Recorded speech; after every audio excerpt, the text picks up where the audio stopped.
nga di lan loo wax ci Mbaye. Ababacar éthique ak déontologie leer na. Ababacar Mbaye Samb gor saa ngi borom bagaaj Samb teew na buur nga bagaaj sa kër maam Samb intellectuel bi am nga éthique ak déontologie yow li la réew mi jariñ taxul nga fàtte njariñu réew mi jàngal na la réew mi yar na la fay nga bor bi jariñ sa réew Mbaye Samb doomi Thiès te région ba yaatu na éthique ak déontologie yombul ci ji jamono Mbaye naam Samb buur nga gor nga noobal baa ngi Thiès 24 xëy na yaroo ko erreur la Thiès 24 Thiès 24.com am ba am jeex la ca gën Babacar Mbaye yow daga raw nde daa yaatu manu gan moo ma doy ci ji jamono gor si yow du may ki la way garmi baa ngee Mbaye taral nga buur taral nga baa doola Samb la ilaha illallah waay yow kenn mënu laa ger doo xaar per jom ba guddee fa Mbaye Samb xaaroo per jom ba guddee fa Samb yaa des gor saa ngi tey ma way gor si hey Ramatoulaye Sarr hey Baye Ben Cheikh soo ñëwee kontaan naa monsieur le maire Talla Sylla xanaa tey d'accord jërëjëf ana photographe na ñëw ndeysaan kontaan naa tàccu leen lii waay tàccu leen bu baax a baax monsieur Abdou Mbow xanaa kontaan nga madame la députée ñu ngi lay nuyu bu baax a baax Talla Sylla mais kii monsieur Abdou Mbow lii nii nu ngi koy tuddee lii Talla lii nu ngi koy tuddee et kii mais Abdou Mbow wax nga lu tàccu leen bu baax a baax prix bii lan ko jox nan ko tàccu monsieur le maire wuy ko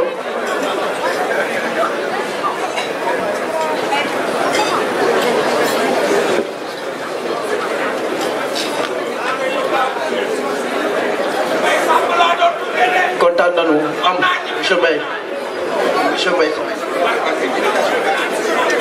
Babacar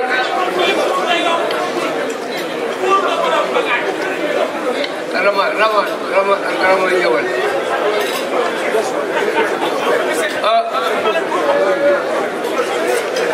je tiens à justifier ma présence pour plusieurs raisons. L'honneur de Pape Doumbia et l'honneur de faire à mon neveu et confrère a commencé par moi. À l'hôtel Rex, il y a 3 mois de cela, son équipe est venue chez moi à Koussombel de façon spontanée. En datant les amours, parce que Talla, c'est monsieur le maire, vous avez un autre défi après avoir transcendé tant d'autres défis. Le Koussombel qui mérite d'être lotissé et restructuré. Son équipe, l'équipe était égarée. Il aura fallu que j'envoie mon fils pour qu'il les rejoigne, qu'il les aiguille chez moi. C'est partant de ce mois que son adjoint Khalifa Fall, on va accompagner de Saturne, ils sont venus en famille, en m'interrogeant, en me mitraillant, c'est-à-dire filmant télévision mitraillant, parce que ils l'ont fait avec gaieté de cœur. Qui est à côté de moi, Ramatoulaye Sarr. Merci beaucoup. Avec qui nous avons formé une équipe à Walfadjri, avec notre nouveau Birani. Abdurrahman Sarr Gonzalez. Que Dieu les accueille dans leur pays. Tout à l'heure, en rentrant, j'ai entendu la voix de mon neveu et policier, Abdou Mbow. Ah, je me dis donc, Abdou Mbow a donné le ton. Merci beaucoup, doyen. Merci beaucoup, doyen. C'est très gentil vos mots. Je voulais de la mairie. Le maire a octroyé que c'est de cœur la salle de répression se délivrait une cérémonie analogue. L'association des sportifs départementale dirigée par votre Samba et Mondiaï tenait à honorer des Thiessois. Merci beaucoup, doyen. Résident et à Thiès et à jërëjëf doyen wax ji rafet na neex na jërëjëf merci beaucoup applaudissez-le monsieur doyen monsieur Mbaye Samb. Voilà, honorables députés, mesdames, messieurs les invités, monsieur le maire de la ville, vous comprendrez aisément que je sois dans un état émotionnel exceptionnel, au point d'avoir de la peine à trouver les bons mots pour exprimer les sentiments que je ressens. C'est parce que je suis attendri, et ce du fond du cœur, par cet honneur qui m'est fait par le groupe Prestige et que je partage avec tous mes proches, ma famille professionnelle, mon épouse, mes enfants. L'on nous fait honneur à travers ce sargal, en nous gratifiant de qualités partagées entre nous.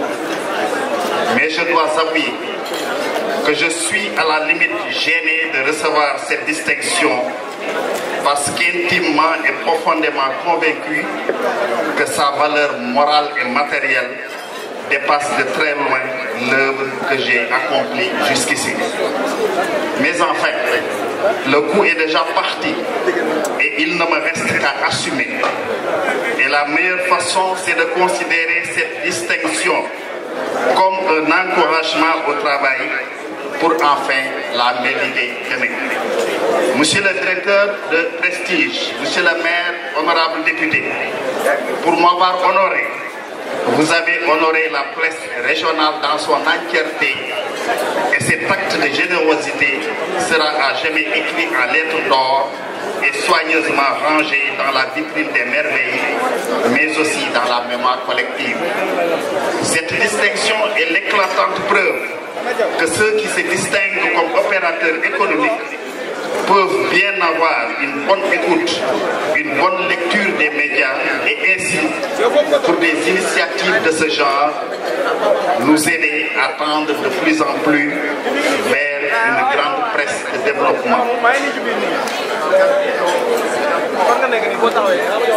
Sargal est donc un signal fort pour tous ceux qui voient à travers les médias des régulateurs sociaux. Je dois surtout cette distinction à Mamadou Diarnotala, directeur de publication du grand quotidien d'information LAS, dont je suis le modeste correspondant. C'est LAS quotidien qui m'a permis d'être connu et reconnu, que son directeur Mamadou Diarnotala, son rédacteur en chef Amadouba et l'ensemble de l'Olcorec trouvent ici la grande expression de ma profonde gratitude. Mesdames et messieurs, en définitive, je dédie cette distinction à monsieur le maire, c'est le maire de la ville de Thiès, avec qui j'entretiens des rapports très étroits de confraternité et de cordialité. Je dédie également cette distinction à nos confrères disparus qui ont laissé des empreintes indélébiles sur le terrain de cette presse régionale. Je pense aujourd'hui à M. Viran-Nim, je pense à Suleiman Diop Jules, je pense à Abdurrahman Sar Gonzalez. Que la terre soit légère sur eux. Je la dédie à ma famille, mes enfants, mon épouse ici présente, cette brave dame qui supplée admirablement à la maison d'un mari toujours absent. Je dédie la distinction à ma consoeur Ramatoulaye Sarr de Walf TV qui a expressément fait le déplacement de Dakar jusqu'à Thiès pour être à mes côtés à cet instant particulier. Je dédie la distinction à tous mes amis, aux doyens Maguette Bencher, malgré l'âge, malgré l'heure tardive, il s'est déplacé personnellement pour venir aussi à mes côtés. Je dédie cette distinction à Ndeye Fatou de Sud du quotidien. Elle est aussi ici à mes côtés. Tout le monde est là, dans mon cœur. et mon esprit. Je vous remercie de votre attention.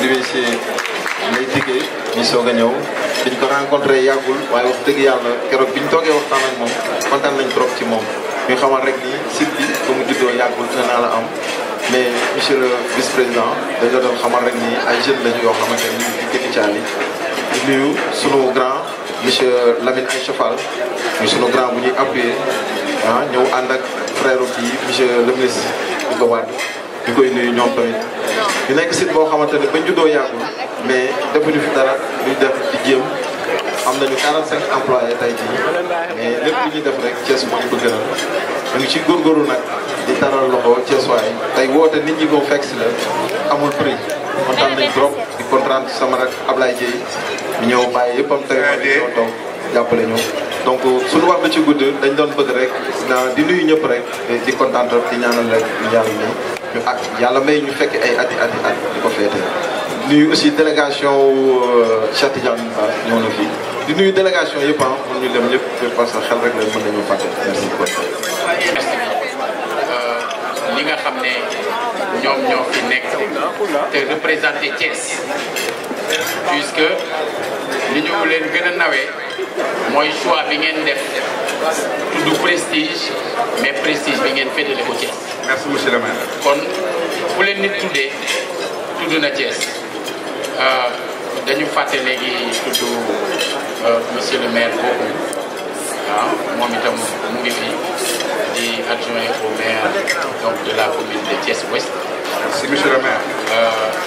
Lamine Aïcha ak ñeneen ñoo xam ne ñu ngi ci biir jataay bi xëy na comme ni nga ko doon waxee léegi ku lim doo juum da nga dul matal waaw da nga dul matal waaye maa ngi dalal jàmm ñëpp ci turu Thiès di ko def vraiment ci sama mbokku FONGIP FONSIS ñi ma fi seen ñëpp maa ngi leen di dalal jàmm vraiment honorable député Maymouna Sène ñu ngi lay yow itam dalal jàmm bu baax xam naa ni Thiès am na beneen député donc loolu day yokk kàddu waaw Maymouna mi yàlla na ngeen ñaanal ko suñu borom moo dogal nag mu jaaree ci ni mu jaaree waaye yàlla nu mu bëgg mooy am waaw lu ma nam war na lu ma agré daa jot te lu jot ma yombal du dëgg Ablaye Dieng waaw yéen ñëpp vraiment maa ngi leen di nuyu waxuma nag ñiy politique kese ak ñi politique la waa Thiès yëpp yi fi daje mon devoir mooy dalal leen jàmm ci turu prestige yàlla na lépp amee ci jàmm ngeen gudd fan ngeen gën a am kàttan ba Thiès gën a mën a jóg te ñi ngeen choisir aussi pour sargal leen naka ngeen ko defe woon daaw ñoom ñëpp nañ ko jàppe soññ ngir ñu gën a góorgóorlu jërëjëf.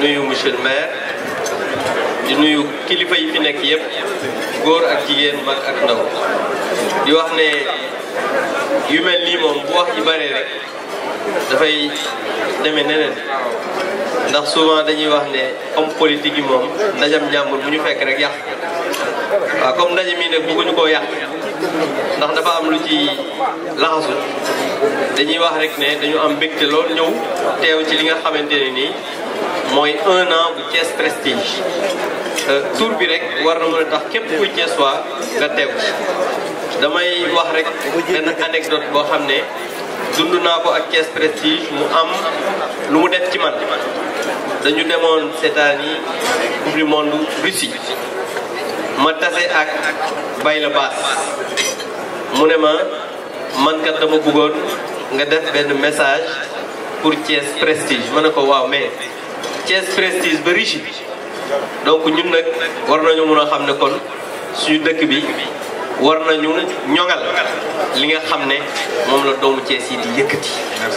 ndax jàpp naa ne su fekkee ne dañu nekk ci dëkk mu nekk dëkk bu am solo nekk pôle de développement parce qu'aujourd'hui dañuy wax pôle Dakar Thiès Mbour mu doon un triangle boo xamante nii au Sénégal tey jii képp koo xamante nii yaa ngi aspirer au développement yaa ngi fexe sur le plan économique travailler autour de ce triangle su yàlla defee ñun ñu nekk ci dëkk bi yàlla def doomu dëkk bi jox ñu ay responsabilité te gënuñu leen ndey gënuñu leen bàyyi war nañ lépp loo xam ne yëkkati nañ ko ñu war a ñëw taxaw jàppale leen parce que souvent je dis on occupe des responsabilités que des personnes avant ont occupé.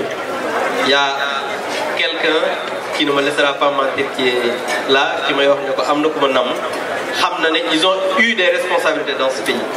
Aujourd'hui, on a des responsabilités dans ce pays. Demain, d'autres personnes auront ces mêmes responsabilités.